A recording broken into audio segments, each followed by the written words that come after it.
Hello, everybody. Welcome back to Blue Clouds Media. My name is Nate Zion, and I always bring you the best news you can ever find. The breaking news surrounding the Blues and then the world of football. As it is, if you're a Chelsea fan, you will be celebrating this news as accredited media outlets, journalists that you can rely on. David Ornstein, Fabrizio Romano, and Matt Law, a whole lot of them, Ben Davids, a whole lot of them have brought this news out. And I know Chelsea fans all around the world. See, I'm a bit excited, so I'm sorry about that. All around the world will be celebrating this great news, although we haven't seen the player yet. But from this news, if David Ornstein tweets, then you have to know it is a done deal. It is coming true. Chelsea have been able to hijack the Mudryk deal. Mykhailo Mudryk. It's the news, but that is not the whole. That's not what we're going to talk about. It is part of our topic for the day. And also, I'm being joined here by Staff. Staff, welcome to the stream, brother. Yeah, hello. Thanks for having us on again. We've got plenty to talk about tonight. What was that again? Said plenty to talk about. Exactly, plenty to talk about. And I know my Arsenal fans, some of them are just crying. They're just not happy with the deal. Arsenal have been going over this Mudryk deal for months now, months or weeks. Chelsea have just done it within a couple minutes. What a shame for Arsenal. What a shame for Arsenal. I know Arsenal would love to have that player. But then when you are the king of London, you are always the king of London. With 3 Champions League trophy, 2 Champions League trophy in the back, you're sitting on the 10th position, but still you can attract big players. I'm very sorry for my Arsenal fans. This is banter time. All right, today what we have for you, we have a lot to talk about and a lot to digest. Very happy to be here, and I'm very happy to meet all of you again. And like I said yesterday, we were able to go over our 2K subscribers, 2K subscribers. And I want to congratulate everyone, say thank you to everyone that has been part of this celebration. The Mykhailo deal, I'm sure all Chelsea fans are very happy. Gunners will be crying. My brother here, who has been a great contributor and also a returning of this platform. He's an Arsenal fan. I love him. Gunnar, my brother. He's a Norwegian. He says, congrats with Mudryk. Thank you very much, brother. Thank you very much. We've done it. This Chelsea Football Club, and we are very ruthless. We'll go in for whoever we want to go in for. And then we're talking about I 1 2 3 love you. Said hello, my brother. All the panelists and everyone in the chat. Thanks to everyone for joining us today. Remember to hit that like button, share, comment, and also subscribe for more information. Definitely big up to you, Herbert. Big up to you, Herbert. Chelsea have done it. I was so sure that Chelsea have a transfer plan now. I'm convinced Chelsea just buying whoever is available. I don't think so. Chelsea need lots of players. You have to. There's going to be lots of players also coming out of the football club, and it is part of the topic that we will get into. Today's topic will be Christian Pulisic's future at Chelsea. Also, there's an update on it. Also, Madueke, I'm sure that's the name, Madueke to Chelsea. That young player. Also, a very, very good, talented player for the future. Also being linked with Chelsea. Chelsea squad to clear out. There's going to be lots of players coming out of the team this and then summer for new players to come in. Aubameyang future update, and also Weghorst, the guy that Manchester United just signed, officially Manchester United player. Not so we'll talk another player being linked to Liverpool. Lucas Moura also update, and also the Mudryk deal. This I've also talked about. Chelsea could sign Marcus Thuram for only a fee of €9 million. If that happened, if Marcus Thuram did not re-sign his contract, it means Chelsea can sign him for €9 million. What a deal that could be. Manchester United, also Manchester Derby. We will get into the Manchester Derby. There is a controversial goal, which to me, I think it was offside, because whoever was there, the goal that Manchester United scored, he was interfering with play. And therefore, he was offside position and interfere with play, block the player from getting too close to the ball for him to get an advantage for, I think, Bruno Fernandes to get the advantage to score that winning goal. So to me, that was an offside. Rules have been set, but people are interpreting the rules wrongly. And I think that Manchester Derby, I don't think that is right at all. I'm sure if Ryan have anything else to say about that goal, he should come up here and then argue or maybe debate on that goal, because I don't think that is a goal. All right. I will send it to you. All right, I have a thing to say about the Ukrainian Neymar. Surely, I want to hear, because I want us to talk more also on that goal. So yeah, I'm gonna give a chance to Stav to talk as well whilst I'm sending you the link. Stav, what do you? Let's start with the Mudryk deal, because it is a top topic of the day. So let's start with the Mykhailo deal. What do you make of this deal, and where do you see Chelsea moving forward with this player? I'm not sure if you've seen clips of him. I'm not sure if you've seen clips of this player. No, well, he's a winger, isn't he? Yeah, absolutely, he's a winger. Right. So, yeah, it's 70 million plus 30 add-ons, right? Yeah. The 30 million add-ons is probably going to be funded by getting rid of players, right? So, because we won't like generate, for a lot of our players, we're not going to generate 70 million. So the add-ons are going to come from other places. Sorry, pardon me. That's okay. Me, I'm happy with it because we need players who can play wide, who take people on, who are not scared to get down the line or get into the box or whatever. It'd be interesting to see who's going to leave as much as it is who's come in. We've addressed the striker part with Tetsuo Fofana. We're addressing the wingers bit now. Buddy Shield addresses the defender section. So we need at least one more signing, which is a defensive mid, if they're going to continue progress. But as it stands at the moment, with Mudryk, he's going to take us to 20 foreign imports, which means at least 3 have to go, because otherwise we can't register them all. So, and I haven't counted Santos, because I think Santos will be going on loan. And I really want Tetsuo Fofana to stay. I want him to stay because I know you can't get much from YouTube, but he looks explosive. He looks strong. He's not scared. So he's the kind of player that we could do with. Aubameyang, I don't care about him because, like I said, I don't know if I said it here. I read a story a couple of days ago that from the minute he walked into Cobham, he wanted to leave. He wasn't happy, he didn't want to stay. Okay, and that's before we sacked Tuchel, the minute he walked in, right? And then there's been a report that he contacted Xavi of Barcelona to see if they could find a way to get him in. They've been told no. I think you mentioned that last night because of the salaries and things. So someone who's actively looking to get out, for me, is no use whatsoever. And there's no point people turning around and saying, "Oh, but we've got these wingers now; they can provide chances for him and things like that."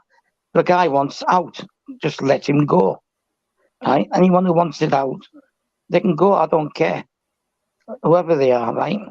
And there's no point. Like I said, you can say we got the wingers, we got the creators, we got this, we got that, right? As long as we finish, right, safely, I didn't say top 4 notice, right? As long as we finish safely, even if we don't make, we're not going to make the Champions League. If we don't make the Europa, that's fine by me as well, because that means next season we've got no European football to worry about, right? And we just get on with trying to do something in the league. And that's the most important aspect, because that's what draws the most people to the stadium. Champions League's 13 games, the whole competition. You get 19 games from the Premier League. You got Carabao Cup. You got League Cup. English domestic football is the most important thing right now, right? What we need. Leicester won the league title because they weren't in Europe. A lot of teams win leagues and they're not in Europe because they can concentrate. They're playing less games. They have more break. They have more preparation time for league games, right? And less likely to get injured. So yeah, the Champions League's nice, but if we don't make it, it's not a disaster, right? And let's face it. It looks like Liverpool might miss out as well. Yeah, after today, if you look at it, they're 3 points ahead of us. Okay, played the same amount of matches, and he's only just getting injuries now, right? Is anybody calling for Klopp to be sacked? Well, maybe Ryan will, right, or whoever, they're both honest. Right? I have Herbert here today. Oh, I have Ryan. Ryan is here. Yeah. All right. Before I go on to Ryan, we got 20 of us watching the stream. If you're part of us, it's the first time that joining us over here, you've never subscribed to the platform, do us a favor, just subscribe to the channel and also keep your bell notification icon active. So anytime we go live, you wouldn't miss anything from the platform. Thank you for being here. And also, we will delve into the Manchester derby. I felt there was a goal that it needed to be disallowed, but then VAR and those that set the rules don't know how to interpret the rules that they set very well. Because to me, from what I saw, Marcus Rashford, whoever was there, was interfering with play whilst he was offside. He blocked the player from clearing the ball, and then the other player had the opportunity to score that goal. So where do we stand with VAR? And where do we stand with FA officials? I mean, English Premier League officials. Why are they always having problem trying to use this device that is made so simple to make the game look so easy for us? So I'm gonna, before I get to that stage, I'm gonna ask my my brother Liverpool fan Ryan, welcome to the stream. And then let me know your opinion on the new Chelsea deal that you think is going to happen soon. Lots of media accredited journalists have putting this out there on Twitter. David Ornstein, Fabrizio Romano, Ben Jacobs, all these guys have tweeted. And even latest, as we know, Fabrizio Romano said he should be on his way to the bridge on the plane. So what do you make of this fantastic blue news, Ryan? Yeah, thanks. Pleasure to be here. It's stunning. I'm really stunned by how quickly this has progressed. As you just mentioned, multiple, tier one journalists reporting that he's on a plane right now, headed to London, and the transfer fee has been agreed between the two clubs, and it's just now up to the player. Has he verbally given agreement to Chelsea for the move, and now it's a case of coming to London, signing the contracts, doing the medical, or do Arsenal still have a glimmer of hope here to tempt him to join them? It's very, very exciting. I'm sure we'll know more and more in the coming hours, but this is an amazing hijack if he ends up with Chelsea, and I would say a big L for Arsenal. They've spent half of January trying to negotiate this deal, and for Chelsea to come in and hijack and steal him right at the end is it's incredible. It really is. I think Chelsea, if they do sign him, have got a very, very exciting, talented young winger. We've all seen the YouTube footage of him. I'm certainly not going to pretend to be, an expert about Shakhtar Donetsk and Ukrainian football, but the kind of YouTube and just reading some analysis online about him, he sounds like exactly what Chelsea need. Orthodox winger who's pacey, can dribble, beat players, put crosses in. It's just, it's an amazing signing. 100 million is lofty if that is what the fee which Chelsea have agreed with the club. I don't think he's worth that, but that's the figure that Shakhtar were looking for, and let's see what happens. It's not a done deal per se, but it's looking very likely that he's going to join you guys. Well, thank you very much, Ryan. And before we move on from Mykhailo, we're not done with Mykhailo. Mudryk signings first. We're going to see how impressive this guy can be and how he can change our team. We've seen what João Felix can do. Even him alone with the other players that we have. We saw how outstanding he was in the first half, even before he was being sent out of the game. And we know I don't want to judge players based on clips that we see on YouTube, because I haven't really watched a full game of this player. But from what I've seen, he looks exceptional. And he's a player that if Arsenal are going for him, it means they have technical people that go in to search for these players. So there is a player, there is a talent in this guy, and I've seen him. And I know we're not Chelsea are not looking for wingers, but then I think this guy can do much better at the wing left-hand side than what we have here at this moment. We know there are so many injuries also in the football club. So having this guy, it might help us a little bit. But let me ask you one more question based on this derby. The derby that we watched, we saw what happened. What do you make of the final goal, the derby itself? Before we move on, we'll get back to the I'll go back to start. Go ahead. The first goal, the Bruno Fernandes goal, first goal. Yeah. Okay. No, the one was it the first goal? I'm not so sure which The Bruno Fernandes was the first goal, was the equalizer. They equalize. Yeah. Okay. But just very quickly going back to Mudryk, you might have already shared this information, but David Ornstein tweeted that the proposal that's allegedly been agreed between the clubs is 70 million, I think, up front, plus 30 million add-ons, and Mudryk will sign a 7-year contract with Chelsea. So let's see what happens.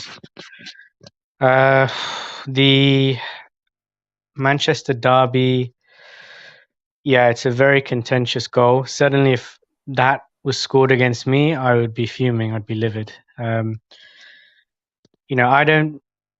I can't rationalize the rule. They say the player has to have touched the ball to be influencing the play and therefore offside.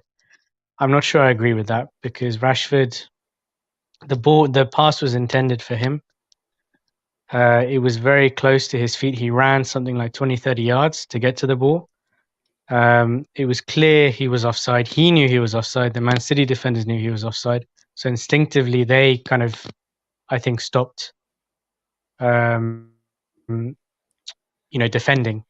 Okay. And then Rashford, I guess, he's smart. He slowed down. He made sure he didn't touch it. And then Bruno Fernandes came in and then scored. But I don't like the rule. I think if you're offside and you're running towards the ball, it's an offside. I don't like this whole you have to touch it for it to be ruled an offside goal. I think the fact that the pass was intended for him and he ran towards the ball means he's influencing play. But Ryan, what is the rule that states interfering with play? If you are interfering with play, was he interfering with play? Was he running towards the ball? They're saying they changed the rule at the beginning of the season so that you have to have touched it. Apparently, I think this is what they said on BT Sport when I was watching it. If you touch the ball, it's an offside. If you don't touch the ball, you can't be offside. No, sorry. If you don't touch the ball, and the ball goes to someone else, and they're onside and they score, it's a goal. But that's how they explained it. But at that moment, Rashford was blocking a defender who can take that ball away before it gets to Bruno Fernandes. He was blocking the player. Yeah, exactly. He was blocking. Hence, he was interfering. That's why it doesn't make sense to me. That law. It's a crazy rule, I think. Okay. I'll stop. I want to know what Stav have to say with this goal. Stav, I'm not sure if you watched that goal. Yeah, I watched the game. What do you make of that goal? What do you make of it? Before I come back to Herbert, who is a Manchester United fan. Well, it was ludicrous. The whole thing's ridiculous, right? The rule is, if you don't touch the ball and you don't have an effect on the goal being scored, how is he getting in the way of defenders not having an effect? Right? He basically shielded Fernandes to have a free shot goal. Right? So he's interfering. Right? You don't have to touch it to have an effect on the goal. Right? He obstructed the defender, like you said. Okay? And he's basically provided a shield around Fernandes to basically have a free shot. He didn't really have to work for it, did he? He was offside to start with. He's made an attempt to play it. The old rule was, if you make an attempt to play the ball and you're in an offside position, it's disallowed. Then they changed it to if you touch the ball or it touches you and it affects the situation that a goal is scored. That's right. That's offside. That's right. And now they're changing it again. Just leave the rule alone. Right? If you're offside, you're offside. There was a time when if you didn't have to touch the ball. Right? Just be offside. And that was the end of the game. End of story, right? Going back to when I'm like your ages, yeah? Right? And you're offside. Offside was offside. But they changed the rule because too many defenders were passing the ball back to the goalkeeper. Right? And it was turning games into boring, i.e. Arsenal being the main culprit. People like Tony Adams and people like that. So they changed the rule because people were complaining it made the game boring. Right? Okay, I get that. But then don't keep changing it every season, like, and add this to it and take that away from it. the guy, right, affected the goal, whether he touched it or not. If he's left the ball, yeah, and he's carried on running like away from the ball himself, and it goes to Fernandes, that's one thing, right? But they were next to each other virtually, and he's obstructed defenders from getting to him or even getting a touch on the ball. So it's offside. He knew it as well, but he thought Rashford, right? But he smiled because he knows that he's going to get away with it because of the stupid rule. And now it's making things too much, right? If that's not offside, for example, right, and he hasn't affected the game, right? Why are you disallowing goals, like goals which are scored, because somebody's toe was beyond the last defender? Right? They've made the offside rule totally ridiculous, and they keep twisting and changing it, and nobody really understands it. Right? Stuff. Stuff. I know you got a lot to talk to say on this loud goal. I mean, on this goal that was being allowed by Manchester United. I'm going to go on to Herbert. Herbert, welcome to the stream. And also, guys, we got 27 of us watching. We only got 7 likes. We can do way better than what we have. We have 3 times the number of likes we have here. If you're just joining us and it's your first time joining this platform, my name is Nate Zion, and I bring you the news every 6:30 UK time and 1:30 American time. That's Eastern time over here. If you're part of our world, you can subscribe and like the video, and also do not hesitate. Join in the comment, send a comment in, and I'll take time to read them for you. Ryan, Herbert, you are a Manchester United fan. What do you make of that goal? Let me know your opinion. Yeah, I mean, look, I agree with whatever previous 2 people spoke. I mean, I don't think any one of us knew that the rule was revised. I saw this. I mean, I saw the rule just an hour ago. They had revised the rule, like unless you don't touch it, you are not offside. That's the rule.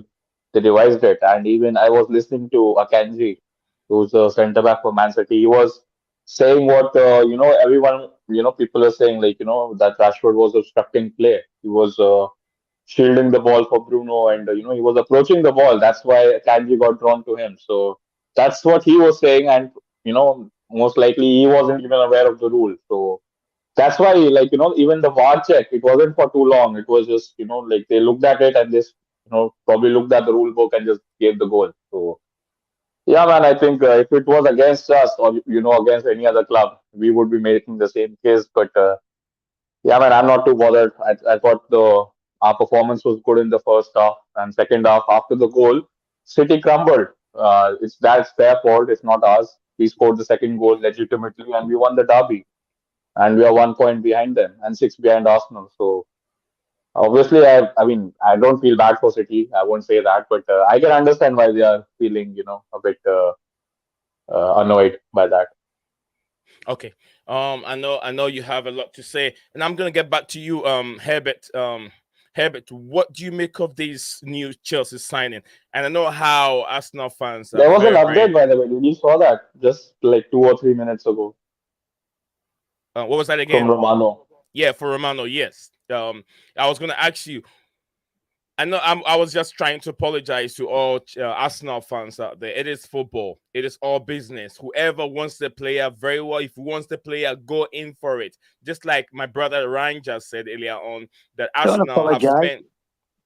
No, don't apologise. Okay, I was told not to apologise. It's not you, is it? You didn't do it. Why are you apologising? I actually found it quite funny, and I'm happy about it. So I'm apologising. If you really understand banter, that's I was told not to even apologize to any Arsenal fan, but I'll say it's okay. I mean, it's football. If you really mean business, go for it. You guys have been talking to this player for half of January. What is the update? Half of January for how long? The penny pinching is not what we need here. The world is moving forward. You want the player, pay for the money, pay for his price tag, get him out of that club because they want him. The Ukrainian players want away because the league is down. There's nothing going on in the Ukrainian league. players are coming out. So why wouldn't you get the player? You stood there forever. Chelsea went in within a couple of days. They got their man. So it's like now. So Herbert, what do you think Chelsea are going to get from this winger in terms of what we already have? Look, I watched some clips of him. I mean, this is the problem with the transfer window, this January transfer window. Like, clubs like Shakhtar, they can fleece clubs like Chelsea to pay 100 million euros for a player who hasn't even played 30 games for their club. And I'm talking about, before the whole Russia-Ukraine thing happened. Yeah. He hasn't even played 30 games. I think he's on 28. And I don't know if you saw his Instagram and everything. He was working for Arsenal for the last 14 or 15 days. So I don't think his dream is to play for Arsenal or Chelsea. I think his dream is to pay whoever pays him more, because his wages are, I don't know, like people like some people in the chat maybe were earning more than him when he was playing at Shakhtar. I think his yearly salary was 75 grand. Yearly salary, not even weekly or monthly. So obviously that league that is not, that rich to pay players in weekly basis. So I think Arsenal were going to pay him some good wages. Then Chelsea, come in, and now you're going to give him 100 million euros for Shakhtar, and they were only giving 85. So I think that's why he's coming to you. And about him, I mean, he's a good player, man. I mean, I was seeing Arsenal fans calling him Ukrainian Neymar because he can dribble past players. I mean, I don't know, man. I just feel Chelsea are being a bit too desperate. 100 million or someone who hasn't even played 30 games. So, I'm just concerned that I wanted Arsenal to buy Mudryk because I don't see him starting for them, and they were going to waste 70 million on him. But at Chelsea, he's going to start, and then Arsenal can invest that 70 million into a centre midfielder and a forward. So in that way, it's a good for them. But I haven't watched much of him. What is your thought? I mean, I don't think he's a bit too overhyped, man. That's all I can say. To me, what I think he's going to be a very, very good acquisition to what we have now. Stav, I'll get back to Stav. No, Stav have a lot to say on the Mudryk. Stav, I'll get back to you. What do you make of this new, this guy, Ukrainian Neymar, they call him, coming to Chelsea?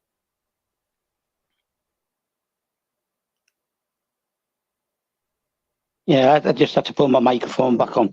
Yeah. I got a question for Herbert. It's Herbert, isn't it? Yeah. Okay, go ahead. 30 games. Is that the only 30 games of his career? No, he has played only 28 for Shakhtar. He's not even played 30. Yeah, for Shakhtar. You're talking about just Shakhtar. Yes. Just Shakhtar, but he's been playing before he came to Shakhtar. Yeah, he played some 4 or 5 games. He had some loan spells 19. as well. He's played on loan in 2 seasons as well to different clubs. Yeah, but I'm talking about specifically about Shakhtar, who are asking 100 million for him. That's his parent club, isn't it? Well, they're going to need to rebuild their stadium, aren't they, when the war comes to an end? Yeah, Stav, you're on. Being a little facetious there. Look, at the end of the day, Bowley and Clear Lake have come in. They've come in with a plan. They want to buy the best young talents, right? They've put together a good recruitment team. Right? They've got scouts everywhere.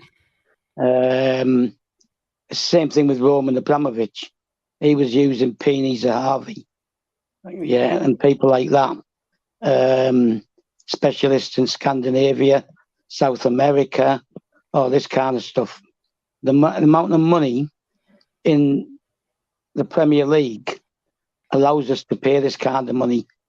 Right? I know they're American, but we have to remember that the deal they signed with Abramovich precludes them from selling the club for 10 years, and it precludes them from taking a single cent out of the club for 10 years. So the way they're going to make their money is by getting an asset base of good, strong players who eventually will get sold on for big money as well as the market develops. At the moment, because of COVID and stuff like that, a lot of teams don't want to pay money. So the market's sort of middling to dipped. But in the future, it's going to... I mean, is it that Real Madrid are paying something like 40, 50 million for Endrick? He hasn't played hardly at all. He Not hasn't 40, played... 70. Eh? 70, 70. 70. 70, See what I 70, mean? 70. Yeah, see what I mean? Yeah, see, so when you've got these talents, you gamble, right, that they're going to be as good as people think they're going to be. If we were in for Endrick, then it was... I forgot the guy's name now. There's a Dutch guy, scout, who was employed by Chelsea, but he was like an independent scout, but we paid him a retainer, and I can't remember his name off the top of my head, right? And he's just, like I said, he's a specialist in South America, right? And he's got contacts there. So if we've spotted Endrick all the way over there, right, then he'll know about him. And these guys who are part of the recruitment, it's not just them; they have contacts all around the world, right? And if he turns out to be as good as they hope he's going to be, he's not going to stay at Chelsea for his whole career, is he? That doesn't happen anymore. Players don't really do that. Aspilicueta maybe is one of the rare occasions now. And you sell them on and you get a lot of money back because you're going to sell them on for a big fee. I mean, take Eden Hazard. Yeah, look at the amount of money we sold him for. 160 million euros with the add-ons. And Real Madrid have been paying Chelsea every season on top of the original fee.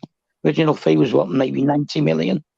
And they've paid us every time he wins La Liga. They've paid us if he wins the Champions League, or Real Madrid, that is, right? Yes. And if they win the cup. So there's ways of it. When you do a deal, you can load things into like players, and you make money in different ways. But the aim is to build a young team, hope they'll stay together a reasonable amount of time, maybe 5, 6, 7 years, and they grow and develop together as well, and they flourish together. So, but I think this Mudryk, I think it's been brought to a head with Pulisic getting injured, and I think we'll see Pulisic depart at some point, and you'll get part of the money for Mudryk. They'll get back from Pulisic. Same with Ziyech. Ziyech will go. Even if he stays now, he'll go eventually, right? But Mudryk takes us to 20 foreign imports, and Santos would make it 21. Okay.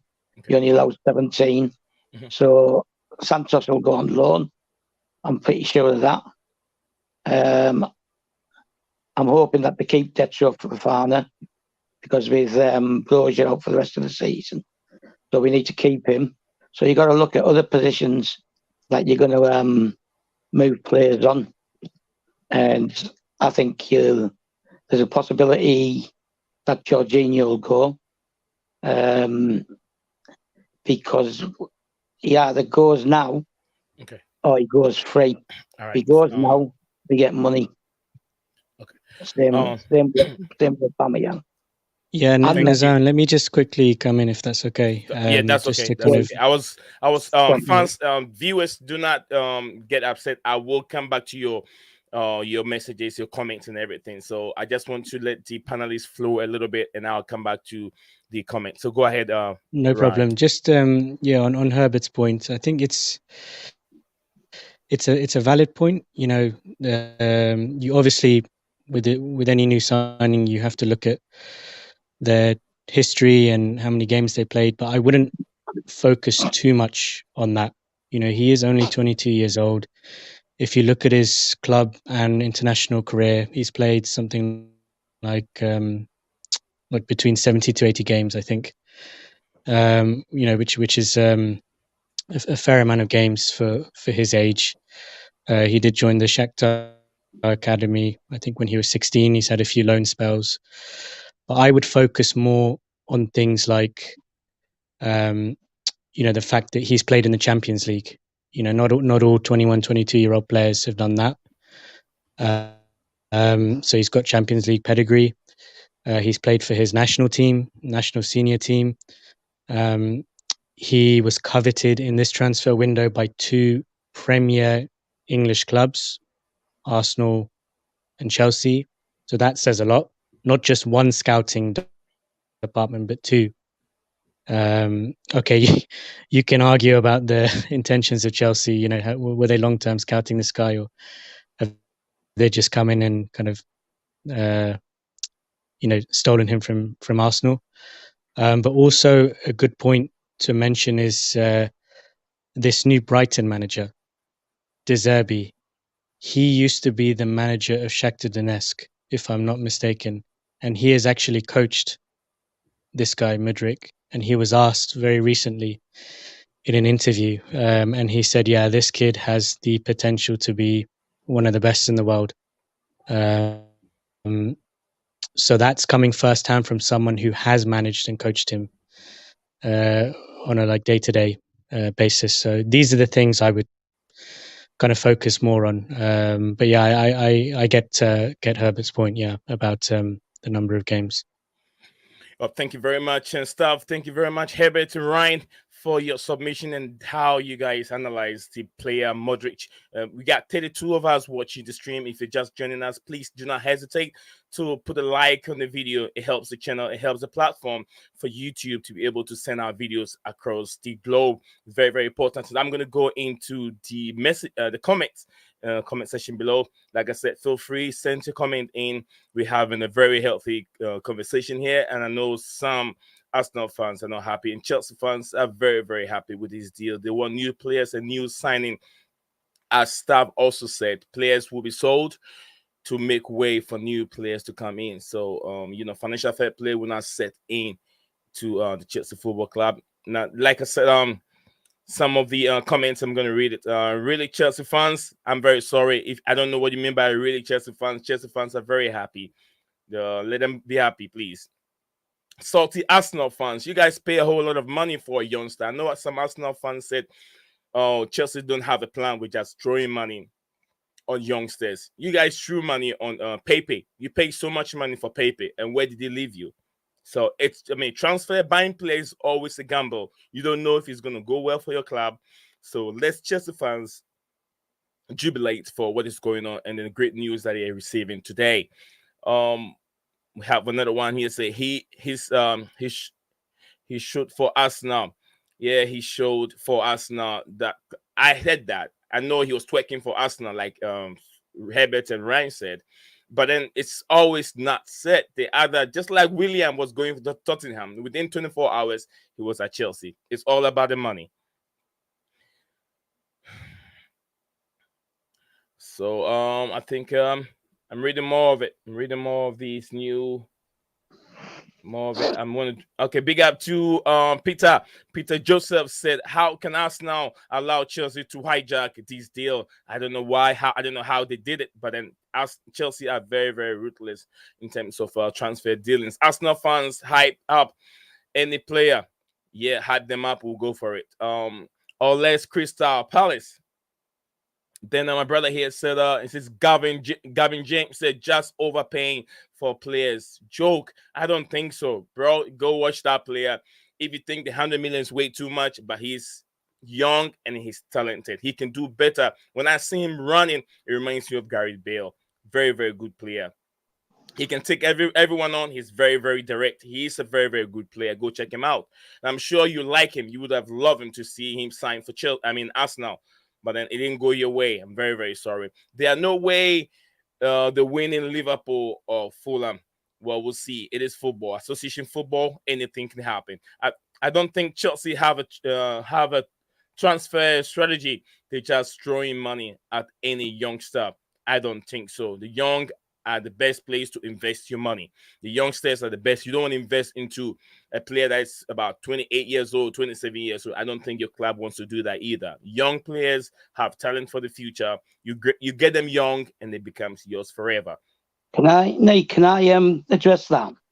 Yeah, I'll come back to you. I'll let you address that right away because a lot of the comments have been waiting, hanging in here. It's getting Because I too don't want much. to forget him. Yeah, I'll remember to get it back to you. I'm Leeds fan. Good luck to Chelsea. But you are paying way over the top. You're not selling on for more. You're already paying over the top. I understand that. That's your opinion. I don't know what Toboli's opinion is. Sorry, they will beat Crystal Palace. Liverpool get points. Liverpool then lose Fulham. Maybe. Can you explain why FFP isn't a thing with Chelsea? They have spent 400 million since summer. Our staff will come in, and I'm sure Ryan also an editor will also come in. Herbert is an editor. He also come in with that financial aspect. Also, a staff will come in with that issue. So right after I'm done, they will take over and explain why financial fair play hasn't hit Chelsea yet. John Sleep, welcome to the stream. If you guys are just joining us, do not forget 22 of us subscribe and then like the video if you haven't. John Smith said at Kingpin because Chelsea has a clean slot. Hands can buy players. A clean slot hands can buy players. Absolutely. Look, Lucky said, mate, you pick Newcastle or Arsenal. Why going to level down? I think this is a personal conversation between two people. Newcastle United spend money in the summer. Yes, they did. Manchester United spent this summer too. I think so. Clean slight can't account 400 million. You don't seem to have any strategy. Just seem to be overpaying the players. I think I'm trying to read the most important ones here. Plaxi similar contract for Porter. Herbert, any idea, Herbert? Why is United getting chalky by FFP, but not Chelsea? Okay, we'll get into that. They will answer this financial fair play thing here. We will see. This is coming from Kim So said, hello everyone. Big up to you, Kim So. I hope you're very happy today. Mudryk ain't worth it. You can buy a right back and then a CM center mid with 100 million. It depends on where you're getting the player from and how improved you want that player to affect your team. It says Ivo. He said, we all don't know what the Chelsea board is trying to do with these new signings. Before it's simple to criticize them, but we should practice patience because our team is being rebuilt. Absolutely, it is true, and I agree with you 100%. The team is being rebuilt. We have to relax. We don't have to shout on to sack this coach because it's just 3 months. They spend a lot of money to bring him here, and we know what he can do with what he's already done at Brighton. So he needs time and patience to have about 2-3 windows, and we'll see what Graham Potter is really made of.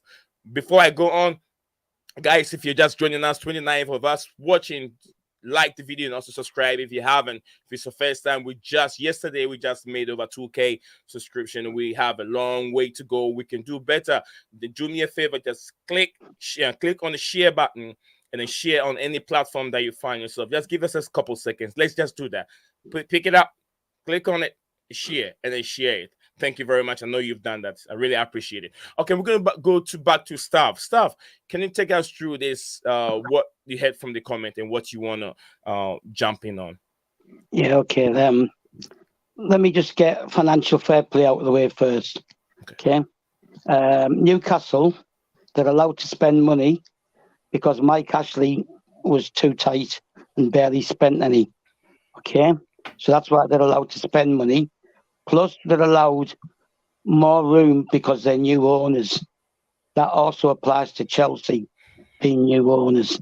So financial fair play, right, is a bit more loose towards new owners, right? But they're still not going to be allowed to spend $1 billion and just get away with it, right? But because they're new owners, they're allowed to spend slightly more. Okay. Now, getting back to Chelsea. Last year we bought Lukaku for 97.5 million, but we sold 134 million worth of players. Before that, we sold Hazard, right? We sold Costa.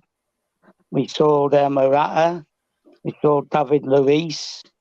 We sold Lucas Pizon, Pizon, yeah. Mario Pulisic to Atalanta, right? So for the last 7 years, right, our net spend hasn't always been high. If you look at the charts for the net spend per season, there's other clubs spending more than us.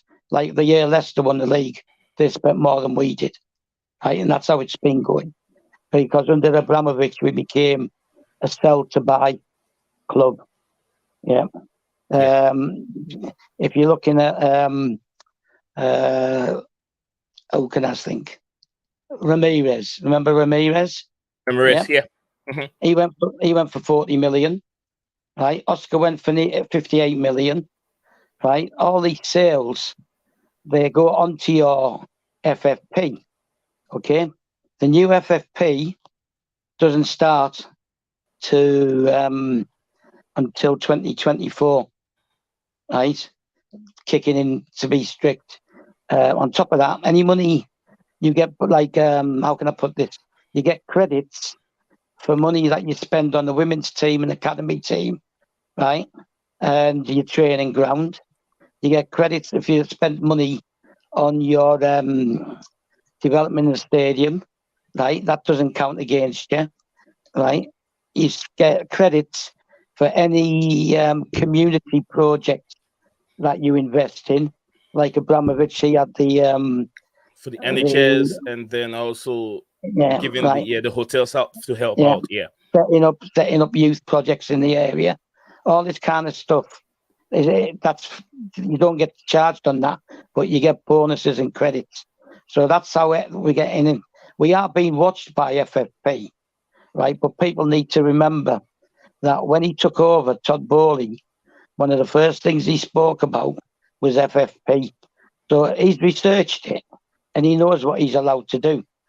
Okay. These contracts, they're 7.5 years.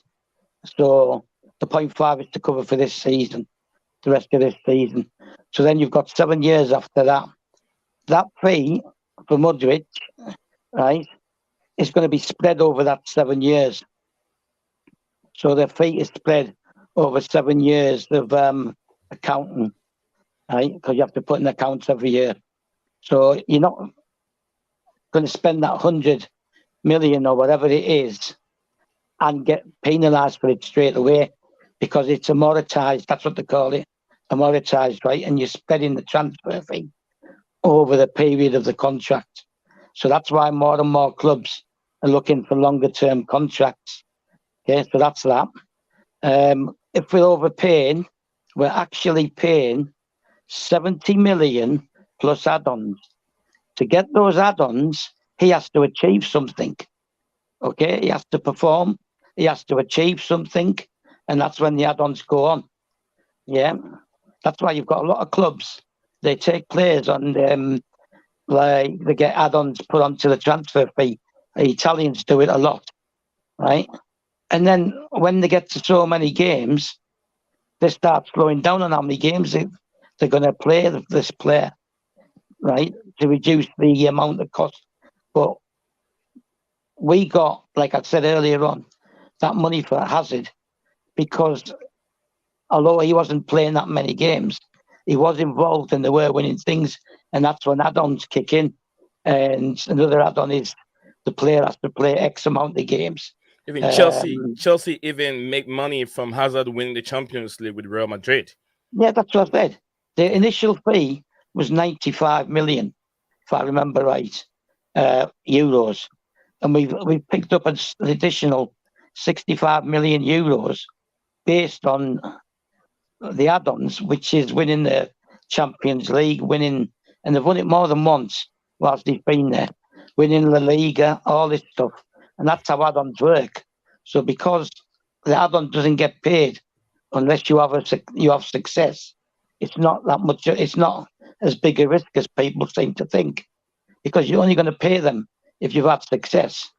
Okay, if you win the Champions League, you can earn around somewhere between 100 and 110, 115 million, right, just for winning the Champions League. If you win the Premier League, Manchester City got 160 million pounds, not euros, pounds, which is more in euros, for winning the Championship last year. That's the kind of money that's going into English football, right? And that's why a lot of the clubs don't get pulled in. We are being watched, right? We're on the watch list, but he's not there. He's not stupid, and he knew the rules from the minute he came in. Right? These American people, right? Investors and that, they check every single thing before they go through with a buy. Okay, they came to check. They went to Stamford Bridge. They saw all the accounts. They checked everything. They know what's made on a match day and stuff like that, right? So they're not stupid. We've bought Hutchinson from Arsenal, right? And we didn't pay that much for him, for the talent he's got. Yeah. Right. We got Casadei, was mentioned last night. So we bought some young players for between 10 to 20 million, right? But if they develop to the capability that people are assessing them at, they're going to be worth far more. So you balance out the purchases with the possibility of their development, right? And we're not going through throwing money at teams or players, right? Or doing this or doing that. It's all thought out, right? Nothing's been done just on the spur of the moment. Now Arsenal, right? They were after him during this week. I think the story broke that Mudryk was open to going to Chelsea as well. That it wasn't a set in stone move to Arsenal. We're perfectly entitled to go in for him. It's not like we're trying to steal him from Arsenal. Or he's a good player, right? Who could develop, and we're entitled to go for him. Just like Barcelona went in for Rafinha, just like Barcelona went in for Lewandowski. A lot of teams are after those two and other players, right? But Barcelona went in, and despite being 1.6 billion in debt, FFP still allowed them to get these players in. The only thing that was slowing it up was the La Liga financial fair play rules, which has a salary cap. Otherwise, they could have just signed them and brought them in. Right. So, and then like I said, at the moment we need to sell 3 players. Right. Any more signings after that, you've got to sell another player. So we're selling. So you've got income coming, yeah, and it's based on the income, club-generated income. It's not based on money from the owners.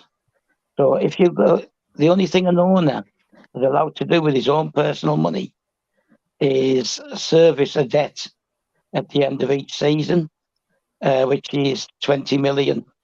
They've increased it to 20 million, right? And that was the only money that Abramovich could put in of his own cash. Okay. And you're servicing the debt, and that applies to every club. So as long as we can prove we've got the income, and then you're getting your credits for developing the women's and the youth teams, right? We've just signed another player for the women's team yesterday from South Korea, I think. Okay. So we've sold Bethany England to Tottenham. So we're selling and we're bringing players in. But you get credit for that because it's women's football. Okay. And UEFA want to develop women's football. Just so people understand before I stop, right? FFP is a UEFA thing, not FIFA, right? So some people think it's FIFA. It's UEFA, and UEFA, whatever they want, dictates what the rules are. And right now they want to see women's football developed, and they want to see youth football developed. All right, thank you, Staff. Thank you for taking us through all these FFP. And I'm going to sum up a little bit for all the viewers, those that are just joining us. If you're just joining us, do not forget to like the video and also share the video on any social media platform that you find yourself. It helps the channel, it helps the platform grow and get to lots of people across the globe. Like it's been tweeted also over here, Shakhtar president. I'm not sure, I can't even say his name very well, and Chelsea co-owner. Uh, I will discuss the Mudryk transfer to Chelsea FC today. Parties are very close to agree on players' transfer to the football club. So that is what we're seeing here. It looks like it's pretty much a done deal for Chelsea. I don't see Arsenal coming in. If only if Arsenal can pay more than Chelsea have paid, then that is it. Also, staff also brought elaborate and explain how the FFP works. And he said it's the UEFA. It's not a. I think he said it's a UEFA thing. It's not a FIFA thing, right?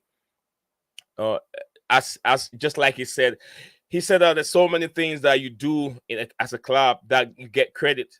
In that situation, you don't get penalized by FFP, which is involved the women's league, the academy things, and the NHS, the things that Abramovich did before Todd Bowley took over. And he said Todd Bowley's priority when he bought Chelsea was the FFP to look into that. So they made their groundwork, they made the homework very well. That's why you see Chelsea buy in all these players. But before I go on, let me read a little bit more of the comments. And I'll come to Herbert. Herbert also will give us his stand with FFP. I know Ryan will be with me for a while, so I'll jump onto Herbert, whom I can lose at any time. So this is from Bobby. Bobby Smoky Signal said, "This moderate situation has surprised me. It's great if it's really happened, but I didn't really believe Chelsea were that interested." Yes, I've said this many times. From what I was reading, I knew. I was just hoping. I have a friend who always come on and say, "Hey, has Chelsea signed Modric?" Yes, he's a very good player, Rolls Royce of a player, very young. Also, King So said use that money to buy Joao Felix, and I'll tell you, if Joao Felix go on to be outstanding with just his 6 months loan, I'll tell you, you don't be surprised Chelsea might trigger to buy him outright, because I mean the guy that has affected our play, why wouldn't you buy him? So Eddie said, I think it's fair to say Bolly was the kind looking over your shoulder when you are doing a test. That is funny out there. It's funny. CFC said, bro, let others speak. Why this guy talking 100 minutes, 10 minutes to make this point? Oh, I'm very sorry, but then he is trying to. That's why he's here.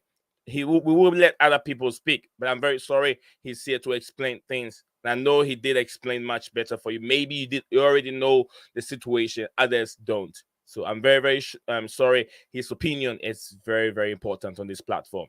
Thank you very much. Since Luke said, keep Mount, Kante, Havertz, and Kovacic get shot of rest midfield. I think rest of the midfield. So yeah, Herbert, financial fair play and then moderate situation. Where do you think we're going? And then can you explain a little bit more on the financial fair play? I know staff have said a lot. So Yeah, I mean, look, about Mudryk, I was just scrolling through Chelsea Twitter, and they have put that eyes emoji on Shakhtar Donetsk statement, which was released half an hour ago. So you can check that if you want. And about financial fair play, basically it says that you can outspend what your revenue is. So basically, when Chelsea were bought, all of their debt was wiped out. So they have a clean slate, as someone mentioned in the comment. So that's why they can spend this kind of money. But they have to spend all this within 3 months, like till the next FFB. After that, I think they will be under constraints as well. So that's why you didn't buy Enzo Fernandez, because Benfica wanted 120 million euros outright without any add-ons, and that would have messed up your FFP. That's why you're probably going for Mudryk, who has a package of I think 70 plus 30, 35 million add-ons. So that's why you're able to do this deal without obstructing your FFP. So that's one thing about Mudryk. And someone asked in the comment about United's FFP. United's Yeah. FFP is that we are in very deep trouble because we have a debt of 420 million, which was into 2020. So that would have rose to half a billion right now.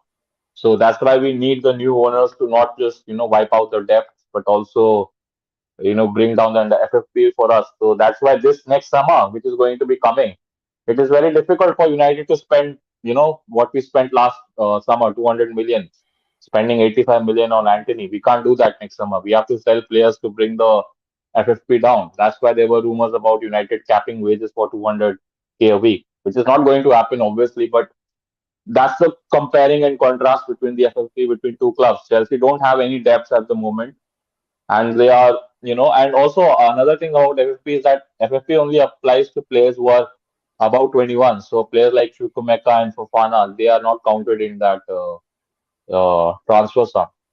So you are good in that way as well. Also about João Felix, I think, yeah, 6 month loan is good, but I don't think Atletico are going to sell him for less than 100 million because they bought him for 120 and they have extended his contract just last week. So you are not going to get him for like 70, 75 million, which was expected before he signed that contract. So if he does well for you, again, you have to be spending outright 100 million for him without add-ons. So again, that will be interesting. And about Mudryk, yeah, man, this is I just made said that point. He's played not many games. He's a good player. He's a player Chelsea needs. I can understand why you want him. I didn't understand why Arsenal want him. He doesn't even start for them. I mean, he doesn't replace Martinelli and Saka, so and he can't play any other position. But Chelsea, you are buying lots of wingers, which is good because but you don't have a striker, which is again confusing. So yeah, I mean that's the stance on FFP, man. You can't just spend. I think yeah, someone mentioned like you're the whoever is controlling this thing, they have eyes on you guys right now. So whatever you want to spend, spend it before 2024. All right. Ryan. Yep. FFP. FFP. Yeah, I think both Strav and Herbert are right. So yeah, back to when Russia invaded Ukraine, Abramovich had a close affiliation with Putin. He obviously came under scope of the sanctions, and he made the decision to sell the club, in the best interest of the club itself, the fans, and the sponsors. The key element which both Strav and Herbert mentioned is that Abramovich was owed something like 1.5 billion, I think, based on the amount of money that he'd invested in the club over the 10, 15, 20 years that he owned the club. But as a gesture of goodwill, he chose to actually write that money off that was owed to him. He could have taken that money out of Chelsea as revenue to pay himself back the debts that he was owed, but he decided not to, as a kind of gesture of goodwill. So as Herbert correctly said, Chelsea has a clean slate right now, and yeah, that's kind of my understanding as well when it comes to financial fair play, that you can't outspend the revenues that you're bringing in. You can't build up huge losses, and I think Strav explained it well about player amortization, which is it's a type of accounting methodology, whereby when you have incoming when you purchase players and you have transfer fees and those players become assets on your balance sheet, it's not in one go. You spread that transfer fee over the life of the contract. It's called cost amortization.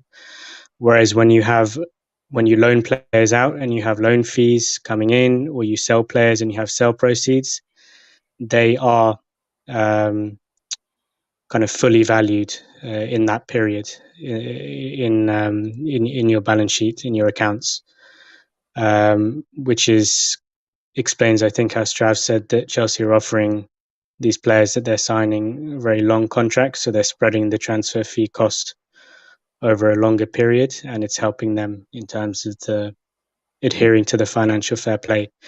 And I think I read something, when the summer transfer window closed and Chelsea had made all these signings, someone had calculated that they can sign this season across the two windows players up to the value of like 400 million, I think, and still be within the financial fair play regulations and not make any breaches.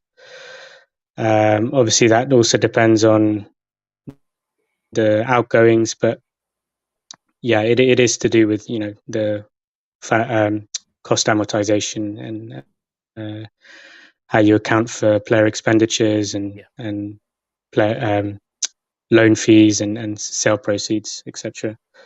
But yeah, that's also correct. I think Herbert mentioned that the Chelsea are on the regulators who monitor financial fair play. They are on their radar. Yeah. Just like Rank said, yeah, Chelsea are being watched due to this financial fair play rule. Chelsea are being watched, and Chelsea's not done yet. There are other players also in the pipeline that Chelsea are working their way up. Thuram is also there, another player that we can talk about later. We've been talking about him almost every day. And then also Noni Madueke, I'm sure that is the name. Noni Madueke is one of the players that Chelsea also have been talking to. They're keen on bringing this youngster to the football club. They're catching all the young players in the European football. So this is coming from Kim P. He said, how much United can spend within the FFP? Ryan, do you want to answer that before we move on? I mean, Herbert.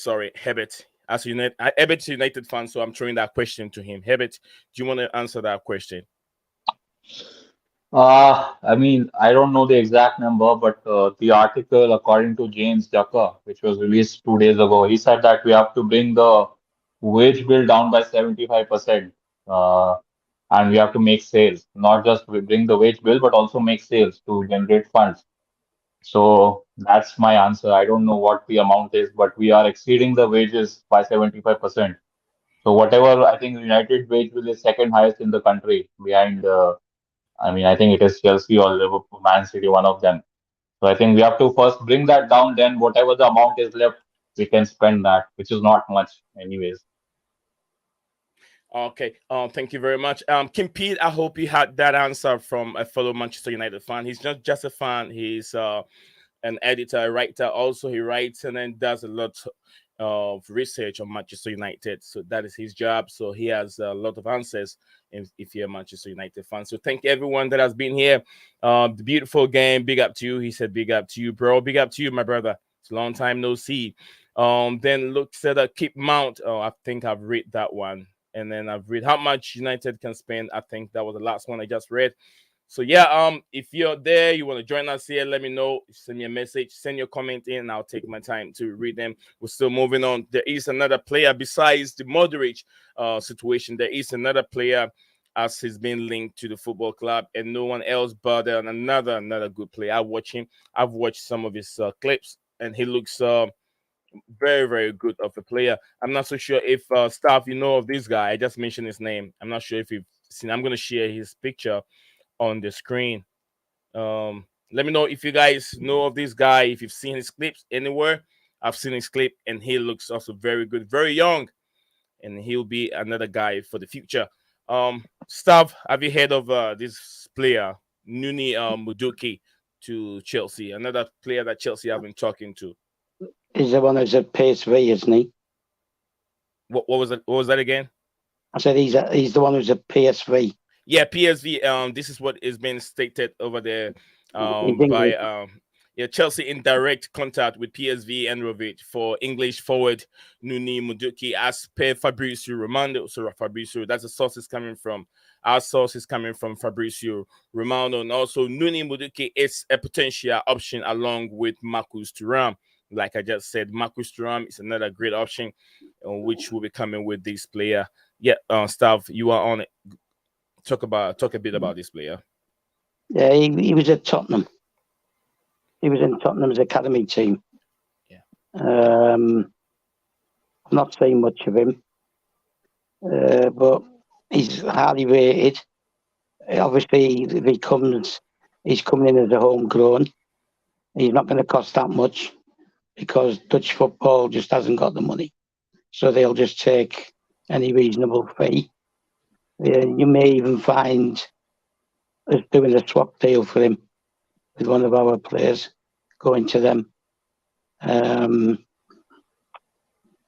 someone like Matson or Anjori. Yeah, Matson or Anjori. Someone like that may do a swap. But the thing is, he can come now. I can't remember how old is he. That's what I just trying to figure it out at this moment. He's under 21. Yeah, 21. Yeah, under 21, I think. Yeah, he's 20 years old. Yeah, he was 20 years old, born in 2002, and he's played. Yeah, he's played. I think 2022-23. We played one match and he scored one goal for the for PSV, and then also he played one game for the under 21 team. Didn't score. So yeah, it looks like another player for the future, not now.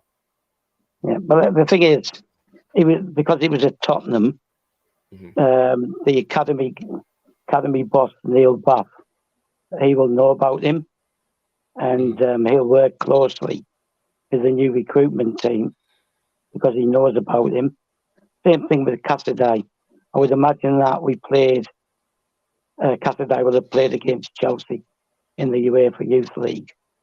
So when you're picking up these younger players like Casadei, Hutchinson, even Chukwuemeka, right? Neil Bath would have had an involvement. Neil Bath would have had an involvement because they'll have all played against Chelsea academy team.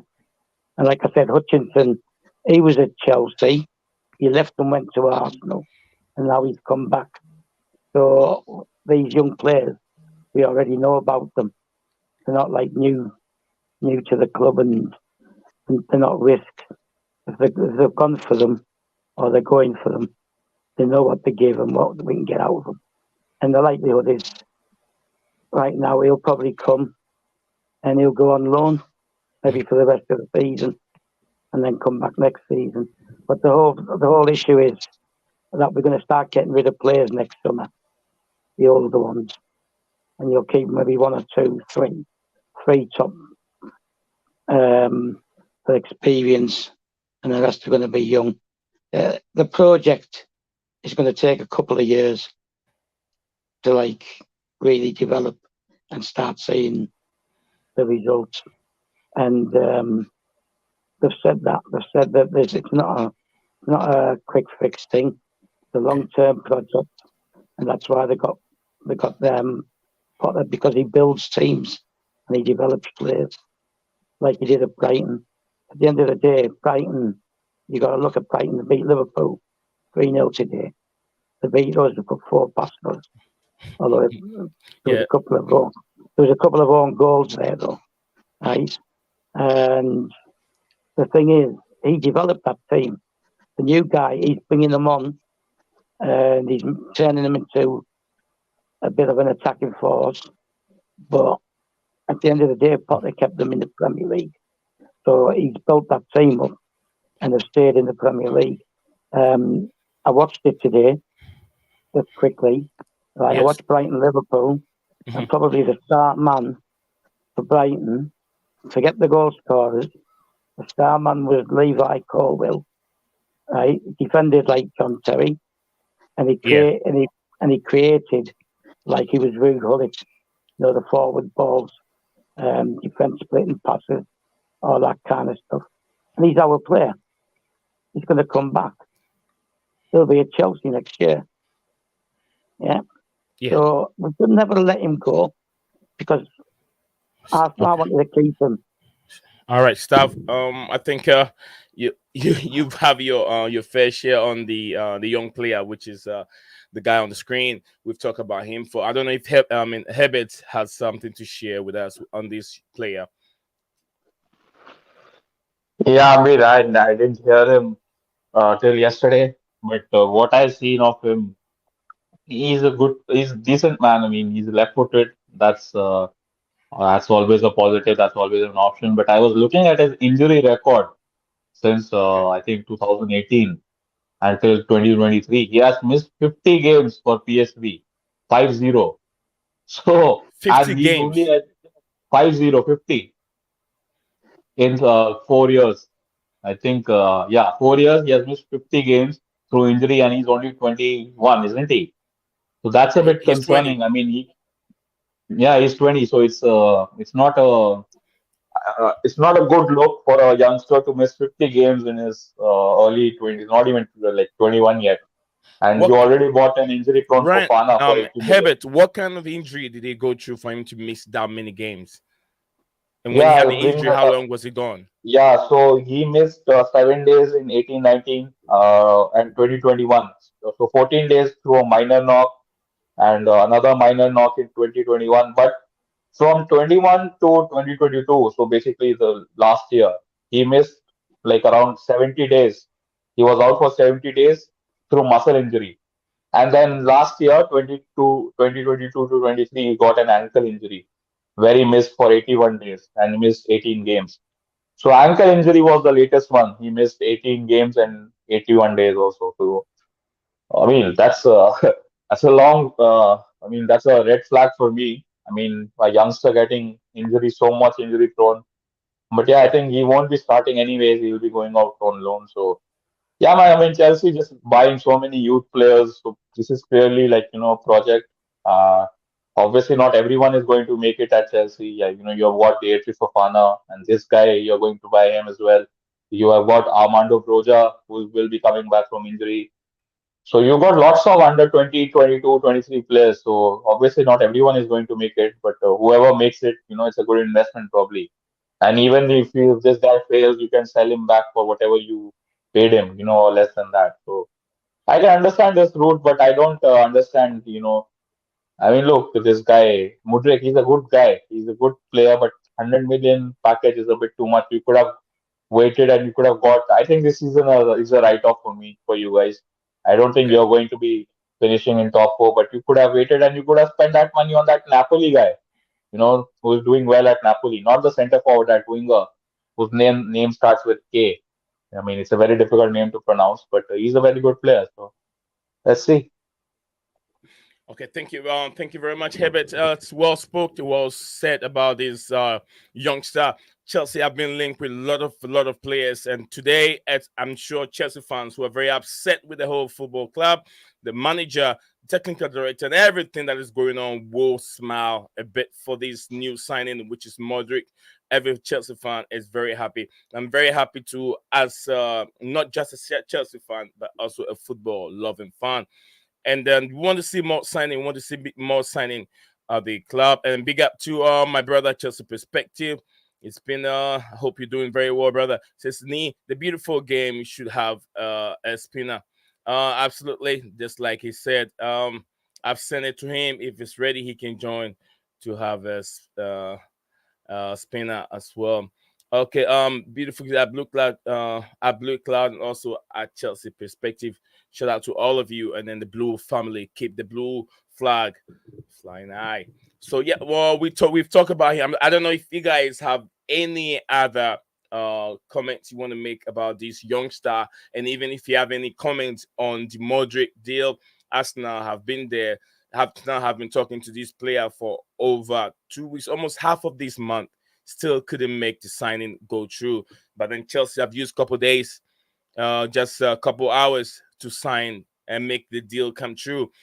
Credited journalists have done it. I've brought it up on Twitter. Fabrizio said it. Ben Jacob have said it too. David Ornstein, very, very, very creditable and reliable journalist, has also said it. So it looks like the deal, according to Fabrizio Romano, the guy could be on his way from Ukraine to Stamford Bridge. Thank you. This is why I love banter. I know Arsenal fans love banter too. Chelsea Perspective said a beautiful game. Big up to you, brother. Everyone, big up to everybody. Chelsea Perspective as well. So yeah, the community keep growing, guys. Like I said yesterday, we were able to hit our 2k 2K, and we are not sleeping. We're just working hard to make it to 3K. So from 1 to 2, and then we'll be heading towards 3. I'm very happy with the community. I'm very, very happy with what everyone is doing. And then also keep the comments coming. I'll take my time to read them. You don't have to pay a dime or penny for me to read this comment. Staff, we want to talk about the squad, Chelsea squad clear out. Chelsea squad. Once we're done with the topic of the day, we can go back to the Mudryk deal. I know a lot of fans have more to talk about the Mudryk. So once we're done, we'll go back and talk more on the Mudryk Chelsea perspective. So congratulations, Ning. Thank you very much, my brother, and also congratulations to you on your job you're doing. You're also moving very, very fast, and I'm very, very happy for you. It's been very difficult these days, but if you don't see me in the comment, do not think I'm not there. Because remember, school has started, so in the morning it's hard for me to sit down and type. So I always listen to what you guys say. So don't think I don't. I am always there with you, my brother. Chelsea squad clear out. What are we to see, stuff? We're looking at Hakim Ziyech, Christian Pulisic, and then Kai Havertz are all facing uncertain future at Chelsea Football Club, to precise, Stamford Bridge. Also, Jorginho is expected to leave, while Azpilicueta could be considered despite signing a new deal. What do you make of this player? I know Graham Potter deny the rumors of Christian Pulisic leaving the football club, but they say this, and then within a couple hours they are on their way out to the football club staff. Yeah, Pulisic things. It's not a definite that he's on his way out. He's already stated he's happy at Chelsea at the moment, but he just doesn't want to sign an extension because obviously he wants to see how it goes whilst he's still here. And but I think he'll leave eventually. It may be in the summer. Ziyech in the summer. Because you have to have clubs that want these players but are willing to pay the salaries and the fees. And the problem is, if you're dealing with Italian clubs, they don't like paying salaries and they don't like paying the fees. They always try to mess you around. If you want to buy a player off them, they want 60, 70 million. If they want to buy one off you, they only want to pay 10, 15 million. Stop. Irrespective of the league. Stop. One minute. Guys, beautiful game. You requested for the link. I sent it to your inbox. Check it out. If you have time, jump on just like by request. If you request for it, I will send it over. Okay. Thank you very much, staff. Sorry for interrupting you. That's all right. I want to say, the thing I want to say is something that I think, was it Herbert said it, regarding injuries and things like that, and young guys and that. Okay. We signed Ian Robin. I think he was 20, 21. 20, I think. And I think Czech was 21.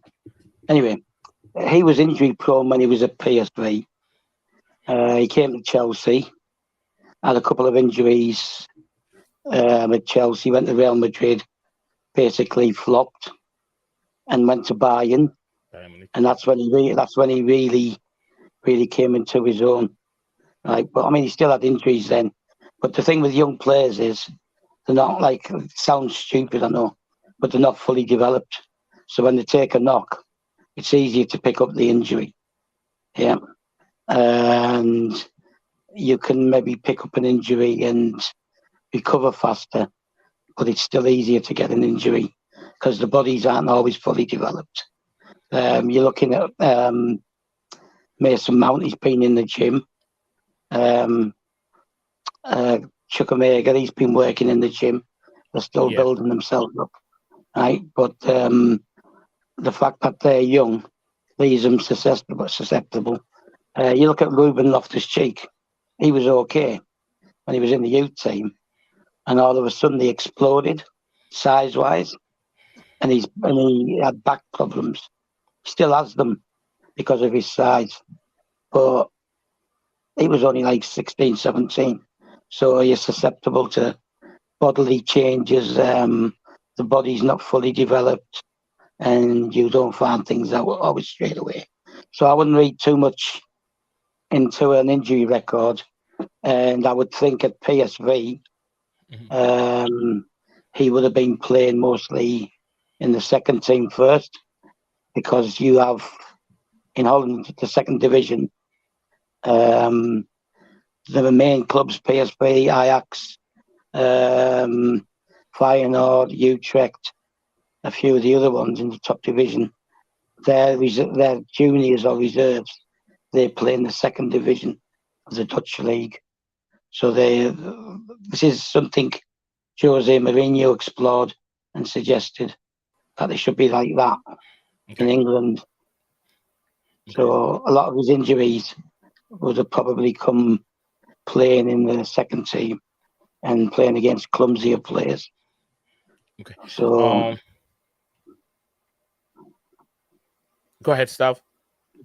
Yeah. So the thing is, same with Pulisic. He went to Dortmund and he's injury prone, isn't he? But he was like 16, 17 when he went to Dortmund. Yeah. So when you're playing against fully developed men, you're more susceptible to injury. So anyway, I don't want to talk too long because I don't want you getting told again. Yeah, it's all right. It's all right. Don't worry about it. It's okay. Thank you very much. Just like you said, the injury situation shouldn't be that bad. We've seen it happening. Fofana from Leicester City, he has a bad injury from Leicester coming to Chelsea, and we see anytime he gets fit, he gets on the pitch, there's another injury, and his price tag on him was very, very huge. So we have to take that injury situation into we have to think about it before we bring certain players in, because we're paying over the odds. We're paying, I wouldn't say over the odds, but we're paying lots of money on these players. So yeah, let me go back to read some of the comments so it wouldn't look like I'm ignoring our fans or the viewers out there. They're very, very important to this platform. Without the viewers over there, this platform will not get to anywhere at all. So big up to Chelsea Perspective. So the beautiful game. Big up to you. I think I've read all this one. This one was coming from Chelsea Perspective. He says, congratulations, Nee. Thank you very much. He from I123, love you. She said, keep up the great work, my brother. Glad you're back. Okay, I think I've read that one too. Chelsea Perspective said the club will do everything to keep Pulisic. He is more than just a footballer for the football club. As an American, Todd Bowley know how he can get the best out of him, not just on the field, but then as an ambassador. He can sell lots of jerseys here in American soil, because there's stories everywhere. You know, he has to use Pulisic, who is number one star in the American national team. So also a football star, how the poster boy, in American football. So yeah, Pulisic worth more than just seeing him as a footballer, but a lot of revenue he can generate for Chelsea Football Club. That makes a lot of sense from Chelsea perspective. Thank you very much for that comment.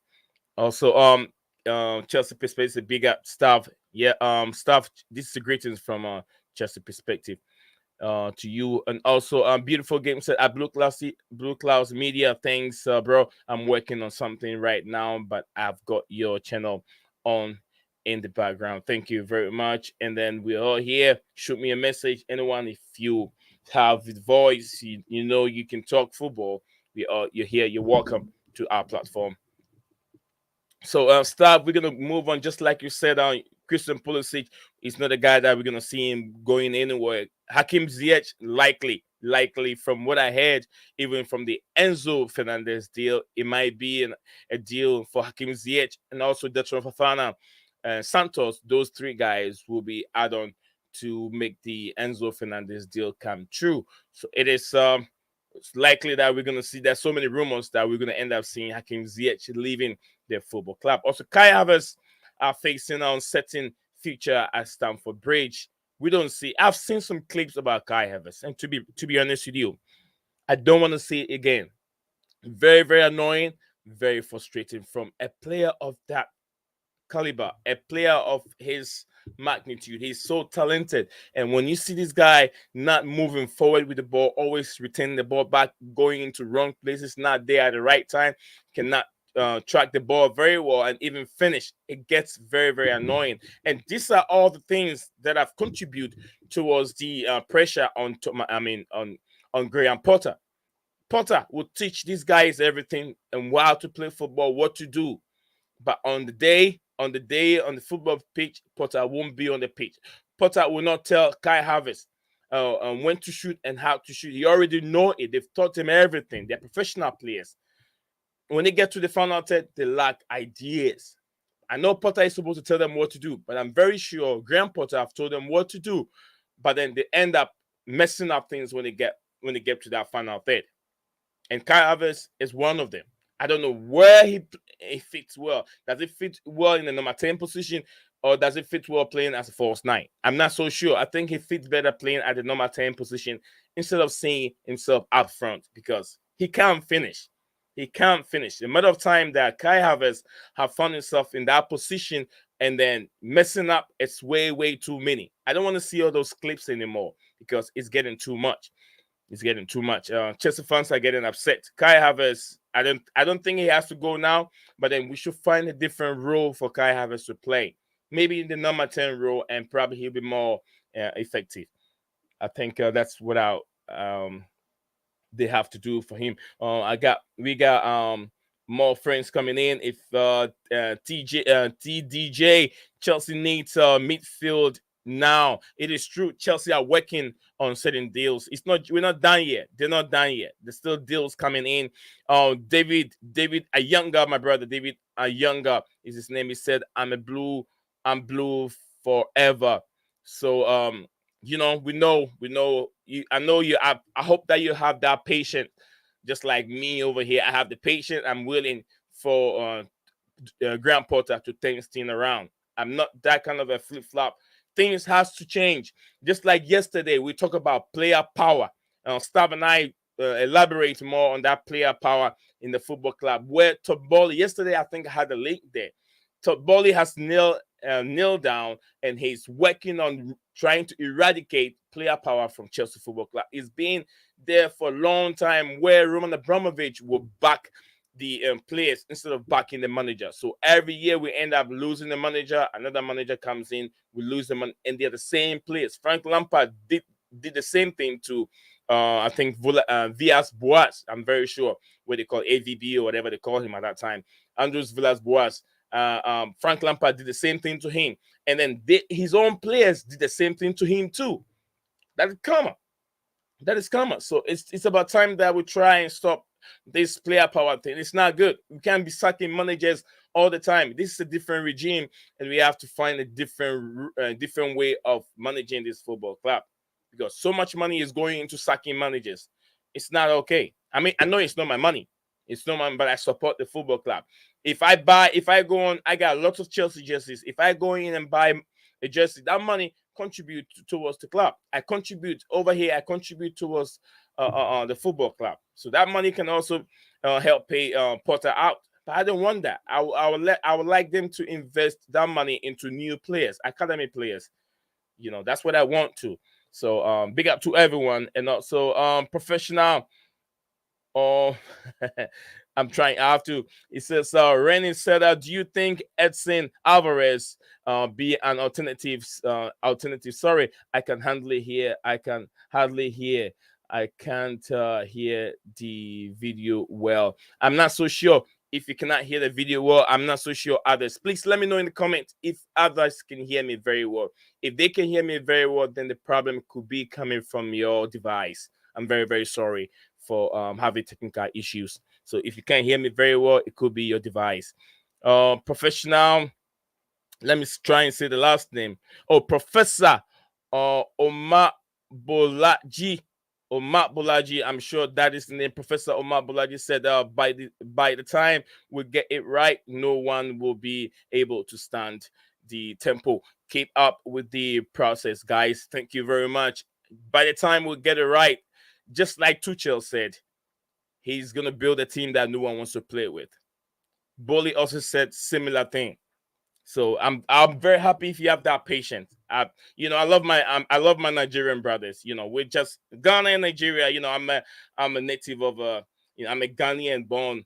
American. So that is what I am. So I love my Nigerian brothers that are entertaining me here today. I love you guys, and it's very, very nice to have. Thank you, your big brother here, Chelsea Perspective, another awesome brother. I can hear you well now. Okay, thank you. I'm glad you can. The beautiful game said I can hear you loud and clear. So yeah, like I said, my brother, it was your device. I'm very happy for you guys giving all this feedback. I can hear everyone well. So thank you. I want to thank you, the beautiful game. I really appreciate the stuff. I'm coming back to you again in terms of Jorginho. Jorginho's future also. Jorginho is expected to leave while Aspilicueta could be considered despite signing a new deal. Do we see Jorginho leaving in this January transfer, or should we hold on to Jorginho until summer, Mr. Stav? No, if we hold on, the thing is, he can, as of now, he can sign pre-contracts with other clubs, and so holding on to him in the summer means he goes free. So it's got to be now. We've got to find a club for him now, get rid of him now, or you wait till the summer and he goes whatever he wants for nothing, and he gets a nice big fat signing fee. The thing I have issues with Jorginho is that all the time he's been at Chelsea, all you ever hear is his agent talking about this club or that club, or he wants to go to Italy, or this kind of stuff. Right? So it's got to be now, or he goes free. It's for free. He can sign a contract this month with another club, right? As of this month onwards, like Christensen did, like Rudiger did, and a lot of these players, right?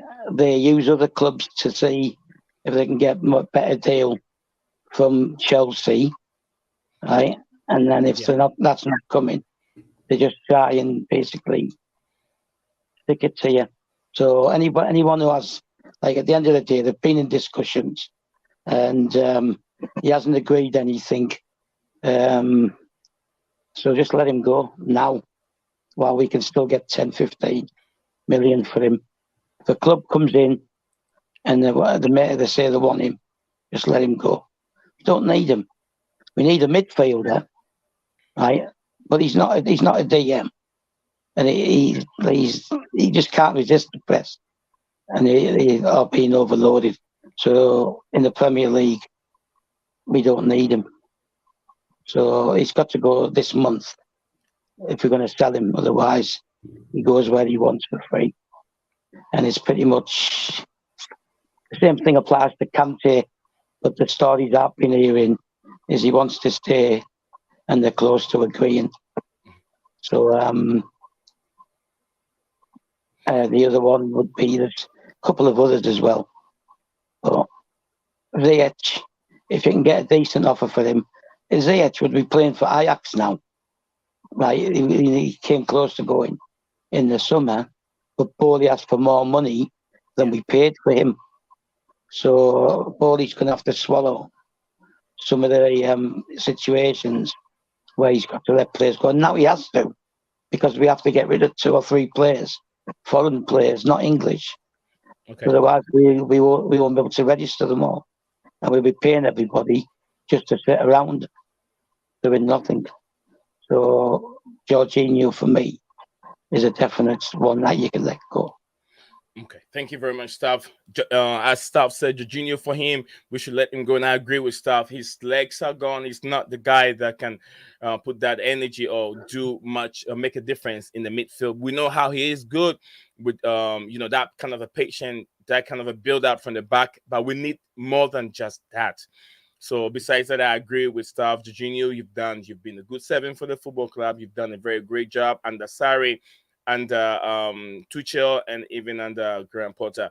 But it's time for him to move on. He's not that strong fit for the Premier League. So it would be better for him to find himself in a different place. Professor, my brother Professor said, please, what's the update on Mudryk deal? Absolutely, this is a deal right now. There's been lots of news coming up just a couple hours ago. A couple hours ago, I was saying even an hour ago. This is coming from Samuel Johnson, another man that gives more credible news on Chelsea.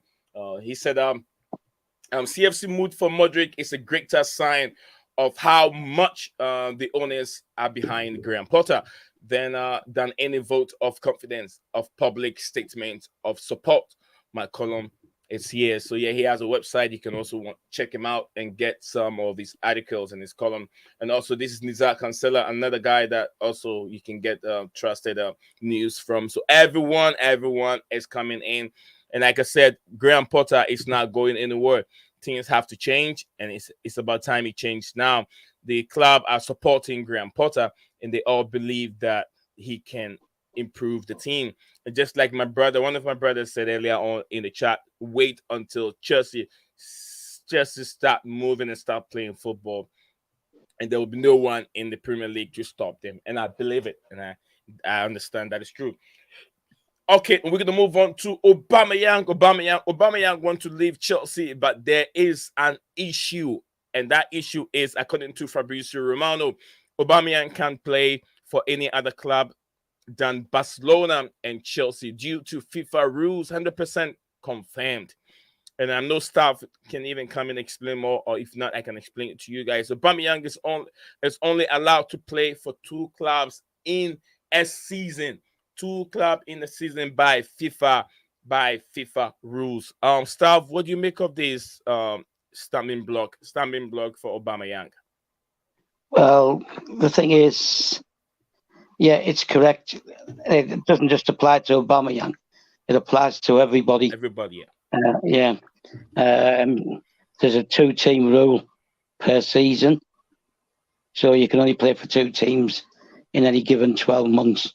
Remember when we signed Lukaku? Yeah. We signed Lukaku. He'd already played for Anderlecht, and then we played him for 2 or 3 games. Then we tried to loan him out, but we couldn't loan him because he'd already played for Chelsea and Anderlecht. So Barcelona is basically the only place he can go. So if Xavi wants him, he can go back. They'll find a way around it, but they'll have to release someone else.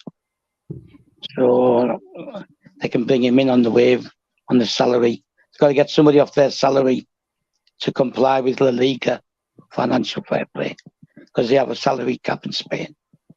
Okay. So they're talking about Memphis Depay going, so they can have Aubameyang back.